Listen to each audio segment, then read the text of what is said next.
കോഴിക്കോട് നെല്ലിക്കോട് പ്രവർത്തിക്കുന്ന material recovery യൂണിറ്റിലെ തൊഴിലാളികൾക്ക് കോർപ്പറേഷൻ അടിസ്ഥാന സൗകര്യം ഒരുക്കുന്നില്ല എന്ന് പരാതി. കനത്ത ചൂടിൽ ഫാക്ടറിക്കകത്തെ തൊഴിലാളികൾക്കായി ഫാൻ സൗകര്യം പോലും ഒരുക്കിയിട്ടില്ലെന്നും ഫാക്ടറിക്ക് സമീപത്ത് പാമ്പ് ശല്യം രൂക്ഷമാണെന്നും കോഴിക്കോട് കൌൺസിലർ ശോഭിത ആരോപിച്ചു. അധികൃതർ ഈ വിഷയത്തിൽ ഉടനടി പരിഹാരം കാണണമെന്ന ആവശ്യവുമായി തൊഴിലാളികളും രംഗത്തെത്തി. കോഴിക്കോട് നിന്നും ആകാശ് തയ്യാറാക്കിയ റിപ്പോർട്ട് കാണാം. നമ്മളിപ്പോൾ ഉള്ളത് കോഴിക്കോട് കോർപ്പറേഷന്റെ കീഴിലുള്ള മെറ്റീരിയൽ റിക്കവറി യൂണിറ്റിലാണ്. ഇവിടെ നിലവിലെ ജോലിക്കാരെല്ലാം വലിയ രീതിയിൽ പ്രതിസന്ധിയിലാണ്. നമുക്കറിയാം, സംസ്ഥാനത്ത് ഉയർന്ന താപനിലയാണ്. അതിനാൽ തന്നെ ജോലിക്കാർ ഉൾപ്പെടെ വലിയ രീതിയിലുള്ള പ്രതിസന്ധി നേരിടുന്നുണ്ട്. കൂടാതെ തന്നെ പാമ്പ് ശല്യവുമുണ്ട്. ഇപ്പം നമ്മളുള്ള ഈ യൂണിറ്റും ഇതേയുള്ള പരാതിയും ആരോപണങ്ങളും ഉണ്ട്. ഇപ്പം നമ്മളെ കൂടെ കോഴിക്കോട് കോർപ്പറേഷനിലെ കൗൺസിലറായിട്ടുള്ള ശോഭിത ചേരുകയാണ്. പ്രധാനപ്പെട്ട വിഷയങ്ങൾ എന്തൊക്കെയാണ് ഈ തൊഴിലാളികൾ നേരിടുന്നത്?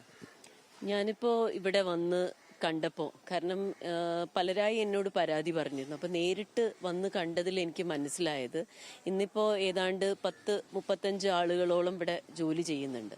അപ്പോൾ നിങ്ങൾക്കറിയാം, ഇത് ഷീറ്റിട്ട കെട്ടിടമാണ്. പോരാത്തതിന് പ്ലാസ്റ്റിക്കിൻ്റെ ചൂടും എല്ലാം കൂടിയായിട്ട് അതിൻ്റെ ഉള്ളിൽ ഒരു 10 മിനിറ്റ് എനിക്ക് നിൽക്കാൻ സാധിച്ചിട്ടില്ല. ഞാൻ വേഗം തന്നെ പുറത്തേക്ക് ഓടി വരികയായിരുന്നു. അപ്പോൾ അവിടെ ആകെ ഒരു ഫാനാണുള്ളത്. ഈ ഒരു 3:30 വരെ, രാവിലെ തൊട്ട് 3:30 വരെ ഏതാണ്ട് അവർ ഈ യൂണിറ്റിൽ സെഗ്രിഗേഷൻ്റെ കാര്യങ്ങൾ ചെയ്യാണ്. അപ്പോൾ ഈ കൊടും ചൂടിലും അവർക്ക് വേണ്ടുന്ന മതിയായ ഒരു വർക്കിംഗ് കണ്ടീഷനിലല്ല അവർ ജോലി ചെയ്യുന്നതെന്നാണ് എനിക്ക് പറയാനുള്ളത്.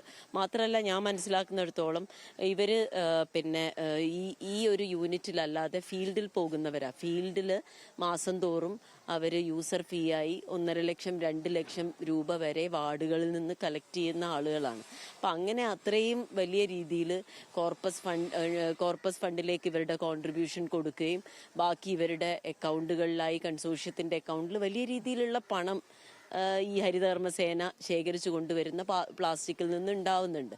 അപ്പോൾ ആ ഒരു രീതിയിൽ ഇങ്ങനെ വർക്ക് ചെയ്യുന്ന ഇവർക്ക് ഈ ഒരു പരിതാപകരമായ കണ്ടീഷനിൽ കോർപ്പറേഷൻ ഈ കാര്യം പരിശോധിക്കുന്നുണ്ടെങ്കിൽ കൂടി അതൊന്നും ശരിക്കും കൗൺസിലിൻ്റെ ഇതിലേക്ക് അതുമായി ബന്ധപ്പെട്ട് കാര്യങ്ങളൊന്നും വരുന്നില്ല. ഞാൻ മനസ്സിലാക്കുന്നിടത്തോളം ഈ ഒരു സംവിധാനത്തിന് ഒരു ചിട്ടയിലും അല്ല ഇത് പ്രവർത്തിക്കുന്നത്. അങ്ങനെയാണെങ്കിൽ തന്നെ ഇവരും കൂടി ഇൻവോൾവ് ആയിട്ടുള്ള ഒരു കമ്മിറ്റി വേണം.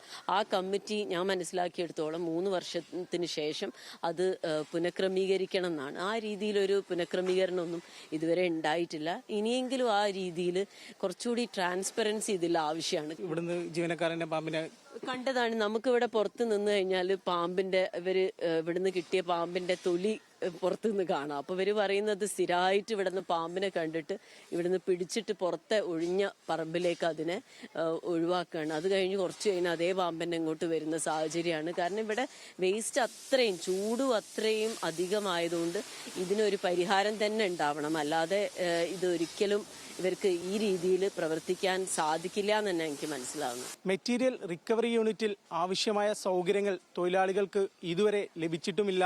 അത് അധികൃതർ ഉറപ്പുവരുത്തിയിട്ടുമില്ല. ഇതിനെതിരെ ഇനിയെങ്കിലും അധികൃതർ കണ്ണു തുറക്കണമെന്നാണ് കൗൺസിലർ ശോഭിത തന്നെ പറയുന്നത്. കോഴിക്കോട് നിന്നും ക്യാമറമാൻ ഷാഫിക്കൊപ്പം ആകാശ് തടത്തിൽ, ന്യൂസ് മലയാളം.